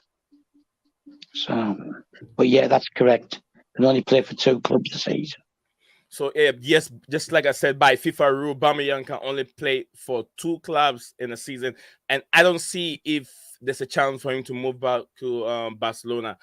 You know, is there a chance for him to move back to Barcelona if Chelsea doesn't want him and he's unhappy at the football club? Is there a chance? I know, I'm not. Yeah, there is. Because he was alone. Yeah, but no, we bought him. No, we bought him. Yeah. Right, we bought him. But the only 2 clubs he can play for now this season is us in Barcelona, because he's already reached the 2 club a season rule. But he can go. He can go to Barcelona for a loan. I don't think so. They want him since they have Lewandowski. We can. Yeah, but they didn't want to let him go in the first place, did they? He's the one who wanted to move. They didn't want to let him go. So, but they've got to release. They've got to release a player to reduce their wage bill, then they can have him. And I think Depay is the most, the one with the biggest potential of being moved on. So unless they can convince De Jong to move on, possibly to Manchester United. So, but they have to get rid of one to bring him in. So, but they can get around that by loaning somebody out and then bringing him back in. So, and I don't think Depay's overly happy at Barcelona anyway. He's not the type of player who's going to enjoy playing second fiddle to Lewandowski. Okay, so it will be difficult. We're going to see where Aubameyang can end. Aubameyang had nowhere to go, but he will be at Chelsea to the end of the window, even end of the season, because he has nowhere to go by FIFA rule. this is what Barcelona will, however, need to wait until the end of the season, as Spanish rules prevent players from being registered twice by the same club in a single campaign. So this is by Envision Sport. This is coming from Envision Sport, and as it is now, they cannot register a player twice in a season, in a single season campaign. So Barcelona cannot even take Aubameyang back on loan. So Aubameyang is stuck at Chelsea right now. Aubameyang has nowhere to go. Yeah, that's yes. That's La Liga. Like, it's not UEFA or FIFA thing. It's a La Liga thing. Because I mean, he can't go back to the Spanish league. So he can't go to any other team, and he can't. Yeah, we're stuck with it. Yeah, but it's obvious that he tried to go back, right? Because he got in touch with Xavi, asking if there's any way he can go back, because he'll know that Barcelona's the only club he could have went to, but that's before you apply the legal FFP rules and registration. They have their own separate rules, the Liga, regarding salaries and registrations and stuff like that. So separate of UEFA. Even the Premier League has the FFP rules of its own, how much you're allowed to spend. But they don't have the same with registrations. So I think he's going to spend a lot of time on the bench. Yeah. So I'm not sure if you know about this player. His name is a bit difficult to say, but then he's been Piotr. I don't know if it's right. Piotr, another player that has been linked with Liverpool. Let me share the screen with you. But before I do that, let me see if I have any more comments. If not, I'll move on with the stream. Please wait. Okay, I think that's the last comment we had from our brother earlier on. So yeah,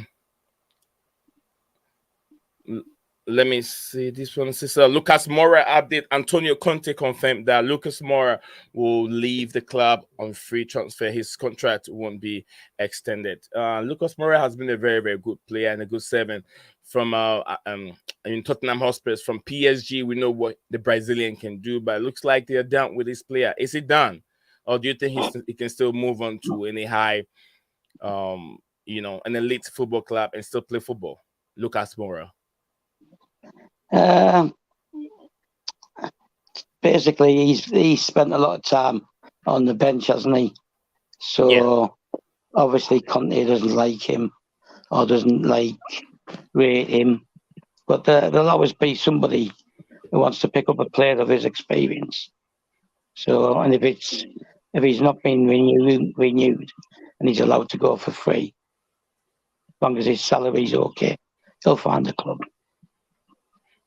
How old is he? Okay.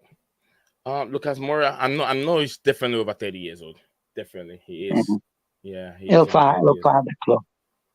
It's not like he's finished. Okay. So yeah, Lucas Moura, he's a very, very good player. At one point in time, I even want him at Chelsea because of his flair and then how good he is as a Brazilian. Everyone would like to have a Brazilian in his football club, and he was one of them, Lucas Moura. This is the Mudryk deal. It's what we always talk about. Arsenal are set to land. That is beyond. I had that earlier on before the breaking news came, so it came in. So I think we talk a lot. We've talked about the Manchester United derby. We talk about the derby. We talk about the breaking news. We had covered almost everything. We've covered almost everything. What haven't we covered? Tomorrow's game. Tomorrow's game. That we'll cover that an hour before the game starts. We always come on and talk about the game before. Are you going to do it tomorrow? Yeah. I'll normally miss that. Yeah, we used to do that. I'm not sure of I think it's going to be early in the morning, right? Very early. Let me see my time. No, I think it's just 6:30 kickoff, isn't it? 6:30 kickoff. My time. 4:30 in England. Okay. That will be sorry guys, I'm just trying to check the time of the game tomorrow, Chelsea game tomorrow. Then I know how to schedule things here. So we're talking about tomorrow here. We have oh, that will be seven in the morning. Very, very no, that's the women's game. Sorry, that's the women. It's Arsenal. Jeez, this is gonna be a very, very Top of difficult the game. table. Big game, yeah. Big game. Top of the Arsenal table. hosting Chelsea. The women will be Yep, playing. top of the table. What was that, staff? Top of the table. Yeah, top of the table game. Man, because Chelsea, I'm sure Chelsea on top, Arsenal second. Chelsea Well, on I'll be top. watching it. Yeah, I've been watching almost all the Champions League game, all their games. This tomorrow is going to be a very big game. The Super League is back. So guys, if you're very interested in the women's game, tomorrow will be a very, very good game for you to watch. Over here, my time is 7 in the morning. 7 o'clock in the morning, but I'm not sure if it's 7, that'll be 8, 9, 10, 11, 12. It'll be 12 in the afternoon if you're in the UK, or maybe somewhere in Africa, Yeah. because it's about 5 hours different. So if you're in Africa, it's 12 noon, also in the UK, you have to sit tight and watch some care, and also these Arsenal superstars play. Very, very big game tomorrow. Big up to you. I123 said at 9 a.m. your time. 9 a.m. my time? No, it says 7 o'clock a.m. my time. 7. And then Josie said 3 p.m. 3 p.m. 3 p.m. Which of the? I'm not sure where. Is it UK or is it? I'm not so sure. If you can tell me where you're watching the stream from. Is it 3 p.m. UK time? I'm not so sure. So let me know if it's 3 p.m. I can calculate it, make it 2, 1, 12, 11, and then 10. So that makes it around 10 a.m. So I123 it could be all right. I'm not sure what my phone is giving me here. There's one football thing. Don't give me the right time. I'm not so sure because that's where I've been getting all my time from. And most of the time they're accurate. This is Chelsea vs Crystal Palace. Oh, you're talking about Chelsea Crystal Palace game. Okay, then I get it. Chelsea Crystal Palace game. It's yeah, you guys should be right on Chelsea Crystal Palace game.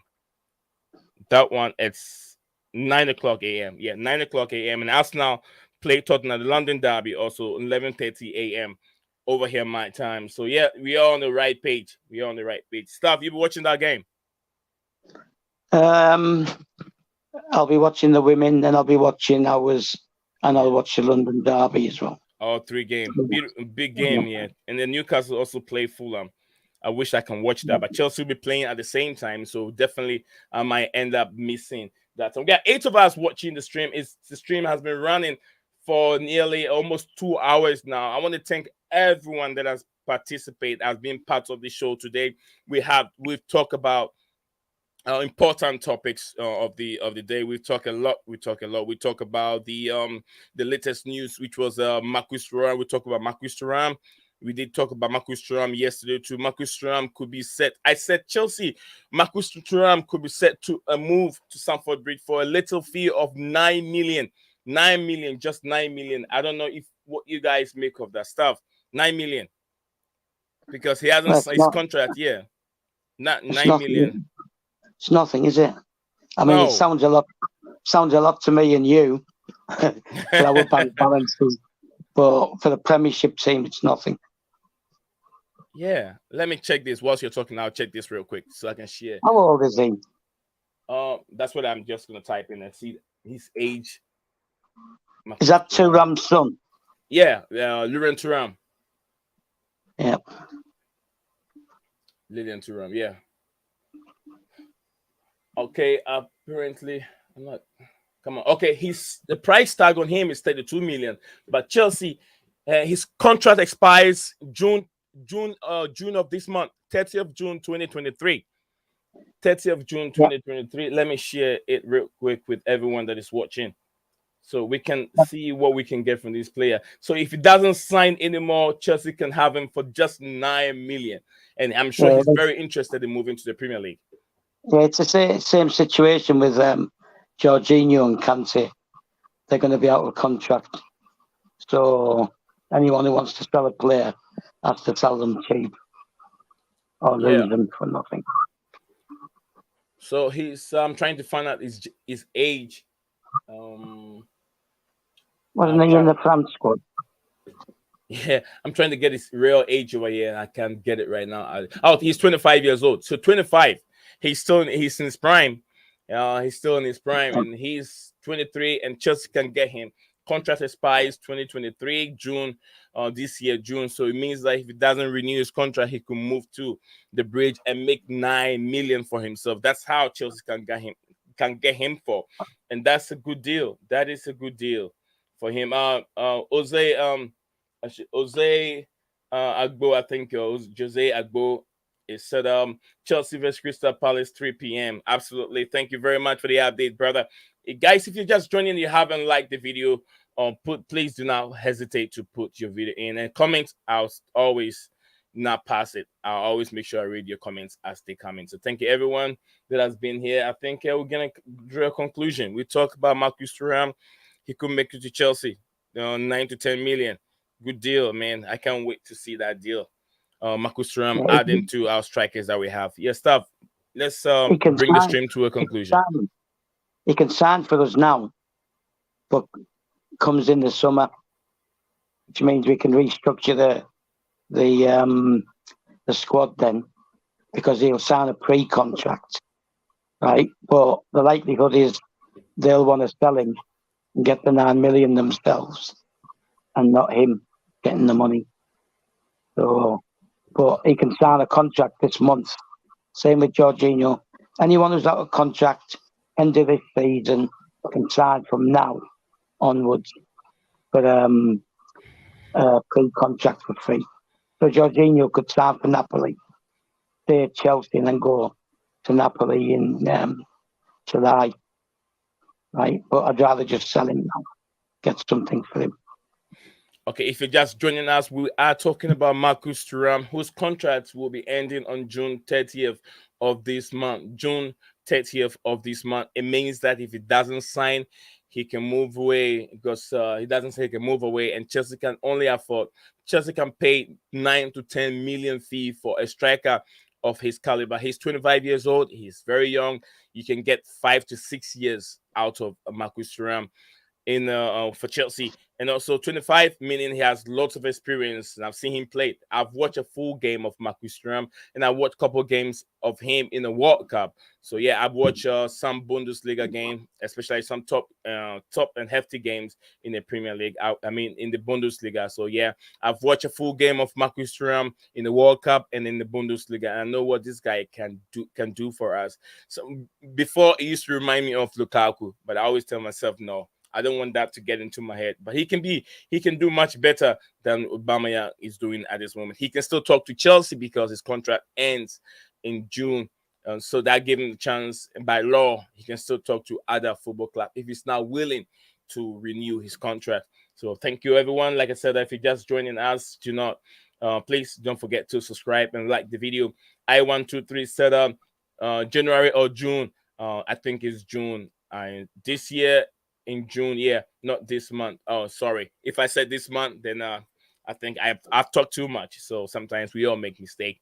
I mean, this year, June, his contract will expire with Borussia Mönchengladbach. So that gave it a chance to talk to Chelsea. I mean, he's highly been linked with Chelsea Football Club. So there's always, a possibility. Chelsea are trying to change the players, because they're trying to get away with all this player power thing, to get fresh players who have different mindset, who are hungry to succeed at the football club. Stuff. Let's bring the stream to an end, and then before we bring the stream to an end, I want to thank everyone. Jose Agbo, I123, love you.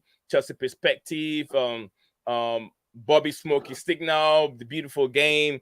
Everyone, Chelsea Perspective, I've said. Kimpin, Luke Davis, CFC, Kim So, everyone that have been here. If I did not mention your name, please forgive me, because the too many. Evo, I think Evo is the name.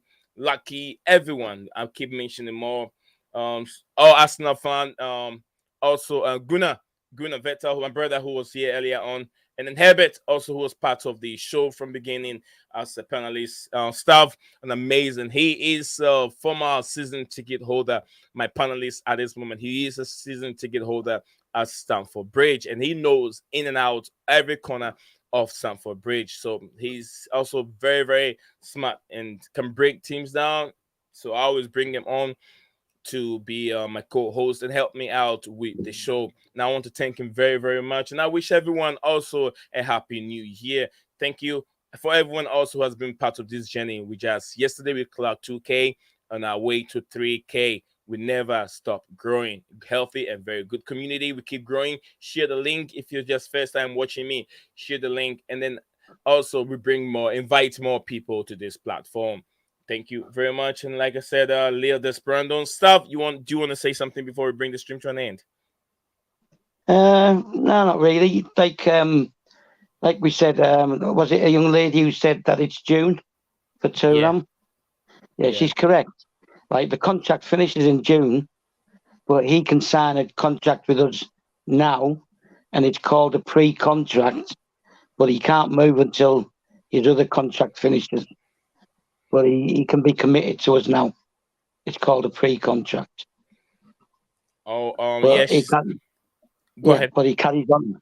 He carries on playing for Borussia until his contract expires, unless Borussia turn around and say, right, we want to sell him now, in which case we have to pay them instead of paying him. Yeah, and he comes now. So it means they got to pay him £22 million, probably plus add-ons. Now we're gonna have to agree a fee, aren't we? Yeah. So they're gonna want the money rather than him get it. So we may see him this month, but I think the most likely thing is pre-contract and come in July, because we've got players to shift first. Got to get some foreign players off the books before we can bring any more in. We already have to get rid of some. So I would, like I said, Santos will go on loan. So that's one taken care of. And then maybe we'll loan a couple of others to other teams. I heard and I read that Newcastle are interested in Jorginho. So that's one possible avenue, selling him to them. What this statement is coming from Ben Jacobs at this moment. This is what he just tweeted in regards to Mudryk deal. He said, let me zoom in a little bit so we can see it clear. He said in regards to it says a Chelsea statement on Mudryk. Chelsea are discussing terms with Shakhtar for the transfer of Mudryk. Mykhailo Mudryk. Should a deal be agreed between the two clubs, then the Ukrainian international will discuss personal terms with the Blues ahead of a permanent transfer deal. So it is still ongoing, and people are on it. People are on it, trying to get all the little nitty-gritty on the transfer. So yeah, anything that comes in, I'm always ready to give you out. Follow the channel. I'll give you guys an update on his statement. Also, Adam Newson statement from Chelsea. Chelsea are discussing terms with Shakhtar Donetsk for the transfer of Mykhailo Mudryk. The same thing I just read. Different journalists also tweeted this. So yeah, the deal looks like it's all set to go. Stav, it looks like it's all set to go. Yeah. Well, if he's flying to London, they've obviously agreed in principle. Right. And he just has to slash out his own demands. But we'll pay him more than Arsenal would in salary anyway. So, and he did say during the week, he was asked about it, and he said that his preference was Arsenal, but he wasn't against going to Chelsea either. So if Arsenal haven't agreed with Shakhtar, then he would be willing to come to Chelsea. I remember. It's looking good. I remember I said this some time ago that sometimes players make those statements, but they don't mean it. Players make statements. Maybe they have a dream team that they want to play for. But then if another club comes in with, because their players are playing for money. Because football, it's a very beautiful game, but anything can happen to a player's career, and that would be the end. Look at this player that was playing for I think someone in Africa. He played for Brighton. He can't play football anymore. I can't remember what his name is. I can't remember his name. So anything can happen to a footballer. So you make sure you get the best deal you can ever get. What was that again? I'm watching right now. I'm watching Ajax. Okay. And there's a young lad called Abdullah Nouri. He collapsed in the pre-season game over in Switzerland. They were playing high up in altitude, and he collapsed, and he ended up in a coma. Just come out of a coma 2 years later, 20 years old, and he's finished. There you go. Just like I was saying, sometimes we don't understand when players are striking for the best deal. A player's career, a footballer's career is very, very short. It's not like a professional banker who can do that to 60 or 70 years old and still be a banker. These players, their work rely more on physical energy and also brain work. So when the physical is done, either he become a coach, and that physical can be done within his first time playing for a football club. He can move into a Chelsea today, and that can be the first game can be the end of his career. Something can happen. So if you see players negotiating for the best deal they can ever get from a football club, sometimes we have to agree with them. We have to understand where they're also coming from. It is very, very important if they are in your family. You expect to get the best money, because when the money comes, you get some of the money. Your mom, your pop, everyone get the share of that money. So yeah, it's very, very important stuff. Thank you, and thank everyone. We're gonna end the stream and we'll be back again tomorrow. Leo Desperandons, and hang on to hope. There's more hope for the future. See you guys again tomorrow. Enjoy your day. Right. What's up, guys? Right. Welcome back to Blue Clouds TV. Staff said good night, so yeah, good night. What's up, guys? Welcome back to Blue Clouds TV.